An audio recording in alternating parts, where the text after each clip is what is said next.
kHz. Enod sa Bareta, Enod sa Gabos.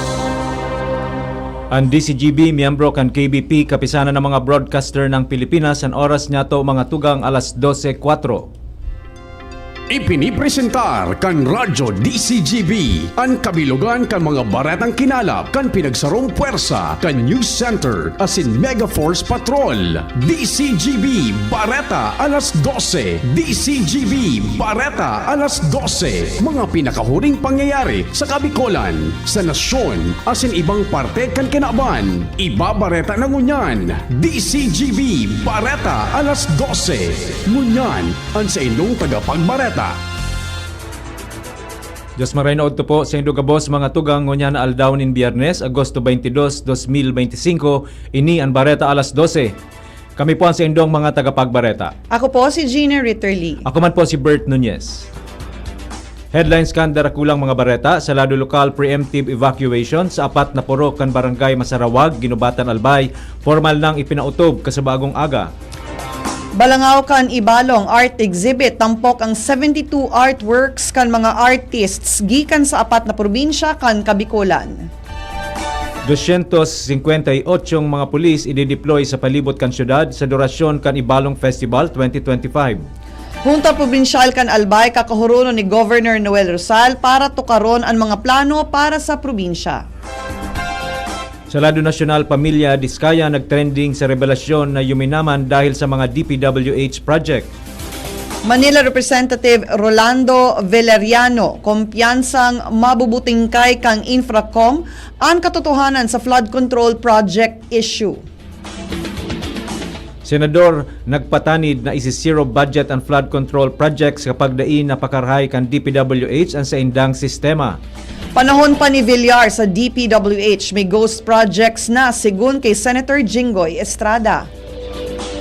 Sa ibang nasyon, mahiwasan na air attack sa Ukraine na ikinarunot kansarong American electronics manufacturer asin nagwalat nin 19 katao na irido.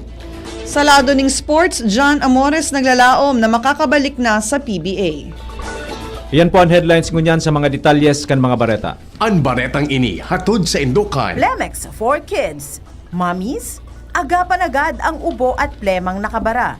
Pambatang lagundi. Plemex! Ipinautob epektibo kasabagong alas 6:50 o alas 6:45 nin pagkaaga ang preemptive evacuation kan mga residentes kan barangay Masarawag, Ginubatan, Albay, partikular ang mga nasasakupan kan purok 4, 5, 6 asin 8 matapos nabahaon naman kasuhapon. Ang lakdang kan lokal na gobyerno sa pag-ebakwar sigun man sa forecast kan Pag-asa na magpapadagos pa ang pag-uran ngunyan na aldaw. Sa pahayag ni Municipal Disaster Risk Reduction and Management Office o MDRRMO Head Joy Maravillas, napasiguro sa naini dahil maski dain nag-uuran sa ibaba pero kun malaatom nin marhay ang palibot kan bulkan, bigla na sanang minaragasa ang lahar. Maabot sa 600 na pamilya o sobrang 900 na individual ang puntirya kan preemptive evacuation. Sa pahayag ni Mayor Gemma Ann Onghoko kan Ginubatan, Albay, na dadarahon ang mga evacuees sa Mauraro Community College. Ang baretang ini hatod sa Indukan. Artisan Joint Supplement. Bumabagal ang galaw dahil sa joint pain at arthritis. Mag-Artisan. 72 artworks na obra maestra kan mga artist na nagpapartisipar sa Balangaw kan Ibalong. A Spectrum of Heroes and Heritage Art Exhibit ang mahihiling ngunyan sa 4th floor mezzanine kan SM City, Legazpi. Sinabi ni Vicky Balunzo, event organizer asin presidente kan Sining Bicol, na ang mga artists ka mga obra hali sa mga probinsya kan Masbate, Catanduanes, Sorsogon asin sa Albay. Sinabi ni Balunzo na ang exhibit parte kan sobra sa 2 semanang Ibalong Festival na ang kamauotan iyo ang maipresentar bako sa naang talento kan mga artists kundi an magayon asin mayaman na kultura asin heritage kan syudad. Inimbitaran man ni Balunzo ang publiko na bisitahon asin pasyaran ang exhibit madurar sagkod sa September 6, 2025. Ang baretang ini hatod sa Indukan. Plemex. Pag may ubo o hika, Plemex agad. Basta lagundi, Plemex. Babantayan ni 258 mga pulis an mabantay sa syudad ni Legazpi ngunyan na 2025 Ibalong Festival. Bulahos ang pasalamat ni Legazpi City Mayor Isham Ismail na nadugangan ang puwersa kan pulisya dahil sa pagkihuron ni Representative Alfredo Garbin Jr. kan Ako Bicol Party List sa halangkaw na komandansya kan kapulisan. Susog sa impormasyon, 24 mga pulis ang naidugang sa puwersa kan Legazpi City Police Station na dating 234 sana na regular na nagsisiguro kan pasiorden kan syudad. Sigun kay Mayor Isham Ismail, nakulang pa ini para sa ideal ratio o numero kan mga pulis sa Legazpi City. Naglalaom ang opisyal na maabot man lugod ang 500 na PNP personnel ang regular na i-deploy sa syudad tanganing maging supisyente ini. Nakatalaan ng kahuruno ni Governor Noel Rosal ang mga miyembro kang Hunta Probinsyal kan Albay para tukaron ang mga plano para sa probinsya asin sa pag-uyon kan mga ini. Segun kay Governor Rosal, kay puhan niyang gibuhon, tanganing magkasararo asin dei magparakontra sa mga bagay na kinakaipuhan sa programa. Sinabi pa kan gobernador na kaipuhan masimbagan tulos ang mga paglaom kan mga albayano manungod sa serbisyo kan lokal na gobyerno. Sigun kay Governor Rosal, maghuhururon sinda ni Vice Governor Diday Ko asin 13 miyembro kan sangguniang panlalawigan siring man ang tulong ex-officio member para tukaron ang rehabilitasyon kang supply ning kuryente sa probinsya kan Albay na piglalauman niyang magkakauruyon sinda para digdi. Babantayan kan gobyerno probinsyal kan Albay ang magiging budget sa mga programa kan Provincial Social Welfare and Development Office o PSWDO, partikular sa mga senior citizens sa probinsya nin Albay. Sa budget forum kan Kapitolyo Probinsyal, tinawan nindoon ni Gobernador Noel Rosal na sa nakaaging budget hearing binawasan ang 50 million pesos na pondo para sa social services kan mga senior citizens. Sigun sa gobernador, tututukan niya ang nasabing opisina tanganing daina maotro sa pagbawas sa pondo na para sa pagtabang sa mga senior citizen. Ang kamugtakan asin interes kan mga senior citizen ang saro sa mga prioridad kan programa kan administrasyon ni Gobernador Rosal sa pagbalik niya bilang gobernador kan Albay. Hinakwat kan mga personahes kan Philippine Coast Guard sa may San Roque Port sa syudad ning Tabaco ang 149 ning sako ning carbon coal. Ini matapos na ihulog kang sarong lunadan pandagat kan Agosto 14 matapos nang marautan ini asin dei na kayanon magkarga o makaantos sa destinasyon kan Bakakay Albay. Sigun sa impormasyon na nakalap kan DCGB News, sarong lunadan pandagat na hali sa Rapu-Rapu ang kargado ning sinakong carbon coal na mag-deliver kuta sa pier kan Bakakay Albay. Alagad kang haranina sa syudad ning Tabaco, nagka-diferensya ang sakayan kung kaya hinulog na sana ang kargamento sa gilid kan pantalan kan barangay San Roque.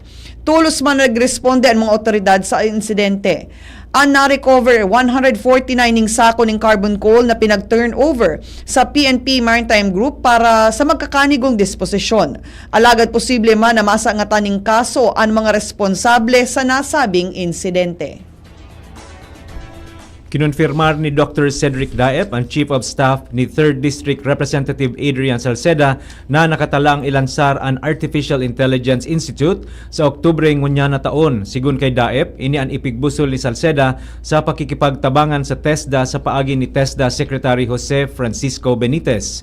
Sinabi ni Daep na katuyuhan kaini na mapreparar ang mga estudyante sa Artificial Intelligence o AI asin maging parte kan pang-arual daw na buhay. Nagtutubod si Daep na padagos ang inobasyon kung kaya dapat dai maudyan ang Albay sa siring na pangyayari. Nangapudan sa publiko si Dr. Cedric Daep, ang Chief of Staff kan 3rd District Representative Adrian Salceda, na dai magsimbag sa mga mensahe na ipipagpapadara kan sa iyang Facebook account na Daep said dahil ang tanahak ini kang nakaaging aldaw. Sa entrevista kan DCGB News kay Daep, sa iyang sinabi na may nakawas siyang mga impormasyon na nagsasabi na nagahagad ang sa iyang accounting load sa mga Facebook friends. Tinawang doon ni Daep na bako siya ini. Sangunyan sa iyang na-recover na ang sa iyang Facebook account asin padagos pang pinag-aaram kung nata ini nangyari.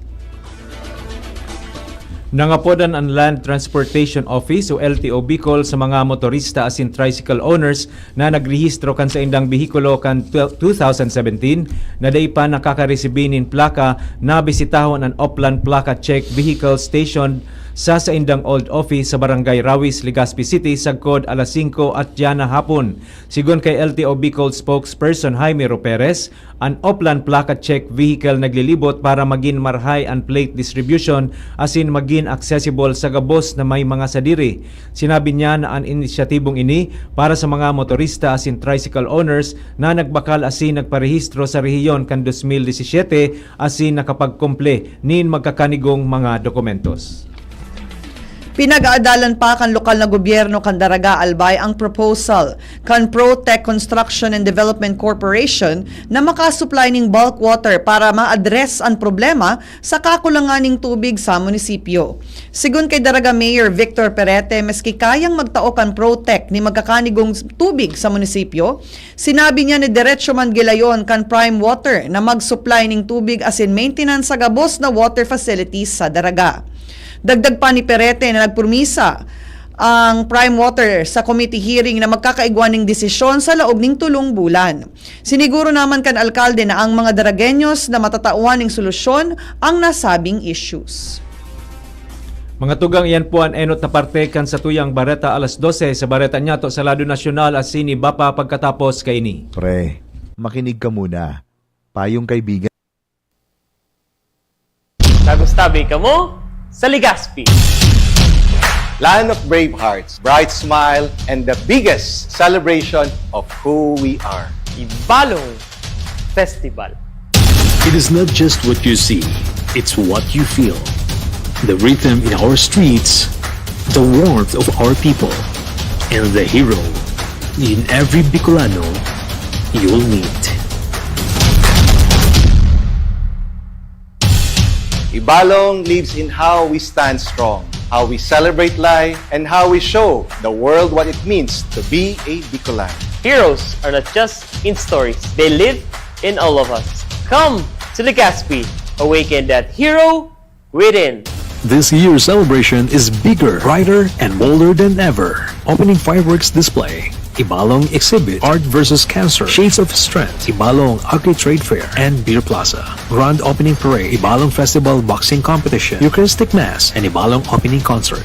Ibalong Tattoo Expo 2025, First Mayor's Cup Ibalong Festival, Open Karate Do Championship, Derby, First Mayor Hisham Ishmael Airsoft, and Speedball Competition, Baile de Ibalong, and Dance Showdown 2025. Vocal Warriors Ibalong and Sing Off 2025 auditions. First Ibalong Digital Animation Competition, Beach Volleyball Tournament, Ibalong Festival Grand Jog Fair 2025, Ibalong Band Fest, Battle of the Bands, and Ibalong Golf Tournament. Ibalong Zumba 2025, the first Ibalong Fun Bike and Fun Run, Car and Motor Show, Ibalong Grassroots Dance Sports Tournament, and DMS Medical and Optical Mission, Table Tennis Tournament, and Dragon Boat Invitational Race, Fort Mayon 360 Bike Challenge, Tahanang Tanghalan and Ibalong Football Tournament, Second National Billiards Tournament, Mutian ng Ibalong Coronation Night, Vocal Warriors Sing Off Grand Finals, Ibalong Street Dance Competition, First Ibalong Festival Regional Open Pamsay and Quigueroy, and the Grand Finale. Live Bini Concert. At opo, Bini is coming to Legazpi.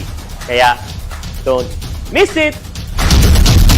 From August 1 to September 6, feel the beat, taste the culture, live the legend, street parades, pageants, concerts, food, and adventure. Ibalong Festival 2025.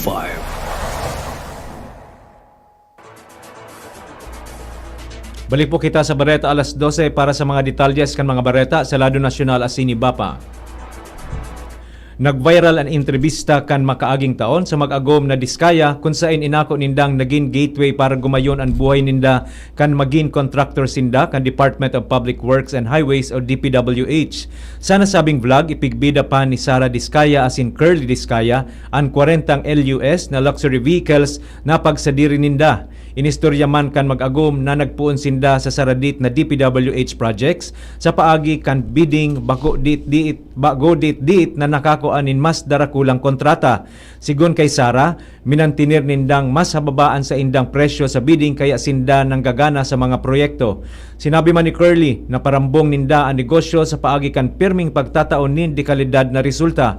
Magigiromdoman na pinag-unambitan ni Pasig City Mayor Vico Soto ang pamilya Diskaya antag sa diri ninduwang construction firm na kaibahan sa mga top contractors na nakakuan nin darakulang flood control project sa nasyon.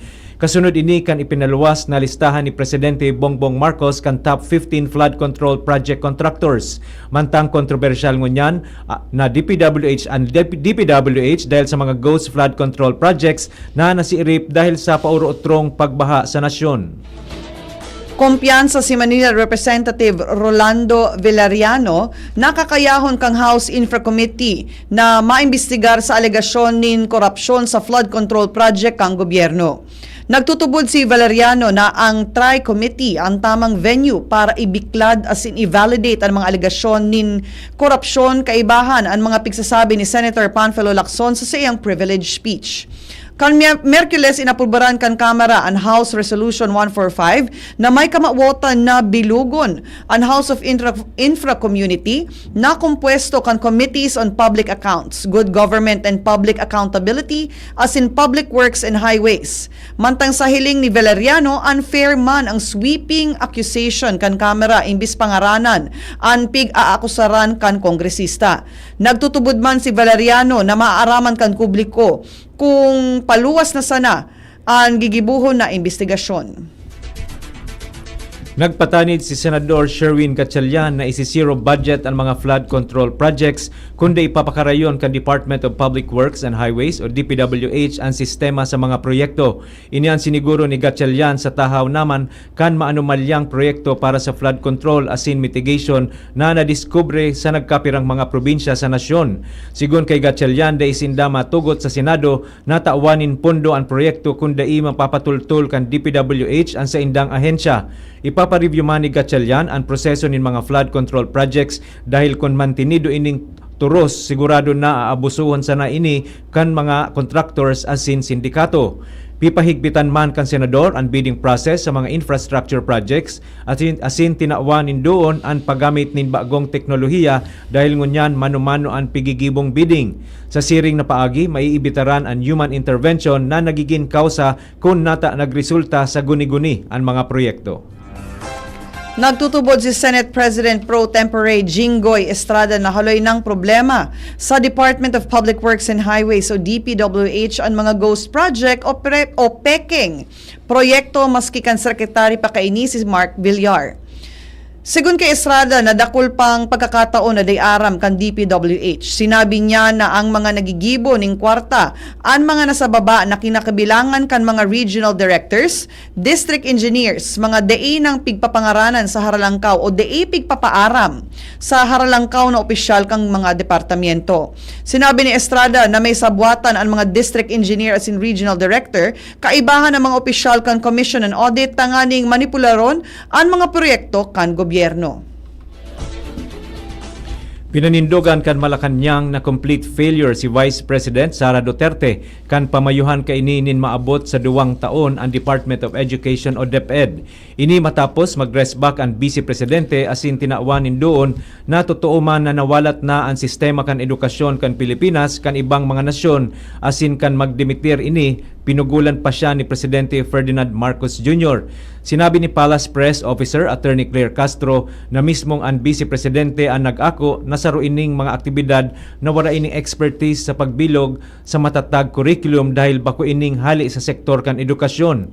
Pinag-unambitan pa ni Castro ang iba pang dai nagibo ni VP Sara kan nasa DepEd arog nasanakan sobra 1.5 million na gadgets, laptops asin gamit pang eskwela na day kaini na i-distribuer kan 2020. Asin ngunyan sa naini nagibo sa erarum kan pamamahala ni Secretary Sani Angara kaya napapakinabangan ng ngunyan kan mga estudyante.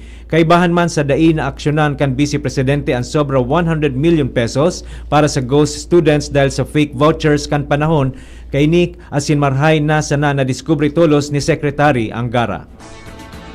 Pinatinidan kang Social Security System o SSS ang publiko laban sa online scam. Partikular na ang pig-ingat ang publiko sa mga nagpapamidbid na empleyado kan SSS asin nag-officer ning link para sa updated na SSS mobile app. Sigun sa SSS, dai nagtatao o mapadara ning mensahean sa indang mga empleyado para magtao ning updated na SSS account o SSS mobile app. Dagdag pa kan SSS na pwede sanang ma-assess ang lehitimong SSS o My SSS mobile app sa paagi kan App Store, Google Play as in Huawei App Gallery. Kasabay ka inihinagad kan SSS sa mga nabibiktima ning scam na ipaaram tulo sa Philippine National Police Anti-Cybercrime Group as in National Bureau of Investigation Cybercrime Division. Nagkukondukta naman ng investigasyon ng SSS Special Investigation Department. Bareta sa ibang nasyon, naglansar ang Russia nin 614 air attack munitions kontra sa Ukraine poon sa pagkabanggi nin Miyerkules sagkod Huwebes, Agosto 21, sigon sa report kan Air Force kan Kiev. Uminabot sa 574 drone asin 40 missile ang binuhian kan Russia na nagdara nin danyo sa 11 lugar sa nasyon, kaibahan ang Mukachevo sa western parte kan Ukraine. Sinabi ni Ukrainian Foreign Minister Andriy Sybiha na kaibahan sa mga tinamaan ang sarong dakulang American electronics manufacturer sa Mukachevo na nagdara nin grabing danyos asin pakairido ninda imababa sa 19 katawo. Sinabi ni Shibiha na ang site puro sibilyan man sana ang nakaistar asin daing kinaaraman sa militar kan Ukraine. Mientras na nangapudan man si Ukrainian President Volodymyr Zelensky nin mas makusog na sanctions kontra sa Russia. Sa bareta niya to sa lado ning sports, dai nawawaraning paglaom si dating Northport Batang Pierre Bruiser, John Amores, na makakatungtong giraray sa court kan Philippine Basketball Association o PBA. Padagos na pigahalat ni Amores ang pinal na desisyon kan Games and Amusement Board o GAB, may kinaraman sa iyang apelasyon tanganing maibalik ang sa iyang lisensya bilang sarong profesional na player ning basketball. Magigirumduman na suminabit si Amores sa nagkapirang kontrobersyal na insidente sa laog asin sa luwas kang court dahilan para i-revoke ang GAB ang sa iyang profesional na lisensya. Dahilan digdi daingo na siya pigtutugutan na makapagkawat sa mga professional leagues aro kang MPBL asin iba pang liga na nasa irarom kang regulasyon kang GAB. Sa pahayag ni Amores, sinabi kay ni na dai siya maapaapekto sa pigbubutasan na panaramon kan iba. Naimbento kan mga eksperto ang Eretic Snow Scoot, sarong klase nin scooter. Pinanginotan kan scootering legend Kevin Demey ang pagdevelop kan nasabing bagay kung saan ini sarong regular trick scooter. Sa ibong kan pagiging modified, marahay ining gamiton sa mga nasyon na may snow. Ang gabos na materyales na ginamit digdi napili wisely asin pinag-adalan marahay kan Eretic team. Istoryang naiiba! Para po sa satuyang special story, piglansar kan panbansang alagad ng sining sa panitikan na si Virgilio Almario ang pinakabago niyang libro nin mga tula na may titulong Kanta kay Josefina. Sa sarong pahayag, sinabing ginibo ang book launch sa pista ng sining sa Ferndale Homes, Quezon City. Ang Kanta kay Josefina ipinagpublikar kang National Commission for Culture and the Arts, sinurat sa Ingles ni Michael De Lara Co, mantang sining naman kay Celeste Lecoros. Sa paglansar kan libro, parte kan mga mas mahiwas na pagselebrar kan sining asin panitikan kan Ferndale Homeowners Association bilang pagrumdom sa Araw ng Wika asin kumpleanyo ni Manuel L. Quezon. Flashback! Ngunya na aldaw Agosto 22 kan taon 1977, ipig-anunsyo ni Presidente Ferdinand Marcos ang paghali kan ipinautob na curfew asin travel ban bilang pangenot na lakdang sa pagturo sa mga ipinautob na restrictions sa irarom kan martial law. Kan ideklarar ni dipuntong Presidente Marcos ang martial law kan Setyembre 21, 1972 sa paagi kan Proclamation number 1081. Nawaran in press freedom asin iba pang civil liberties, isinarado ang Congress and media establishments asin inarestar ang mga opposition leaders asin militant activists. Sa paagi kan deklarasyon kan martial law na eksperyensya kan Pilipinas and re-emergence kan communist movement. Mga tugang iyan na po ang kabilugan kan sa tuyang alas 12 ang mga bareta tinipo na sin kinalap sa DCGB News Base. Sa pangaran kan mga nagsurat kan bareta na pinamamayuhan kan sa tuyang News Manager and News Director Sir Mar de la Cruz kay ba si Miss Nicole Gloriani, Social Media Writers Miss Jenny Macho Balyaran, Miss Shara May Leron asin Mr. Jimos Barrios, sa lado technical katuwang tapo si Sir June Napolis asin si Mr. Jerome Nico Martinez sa tuyang IT. Sa ngaran po kan bilog na tropa kan Megaforce Patrol asin sa pangaran kan manag-aantabay sa DCGB News Facebook page, DCGB YouTube channel, DCGB Live app asin sa 729 kHz sa pihitan kan sa indong mga radyo. Kami po ang naging sa indong mga tagapagbareta. Ako po si Gina Ritterly. Ako man po si Bert Nunez. Abangan po ang masunod na programa, Iskaramusa with Miss Angel Mustasa. Always number 1. Always DCGB. Bareta alas 12 with Bert. And Gina. Salamat po. Happy lunchtime. Sa indong nadangog ang mga dalakulang baret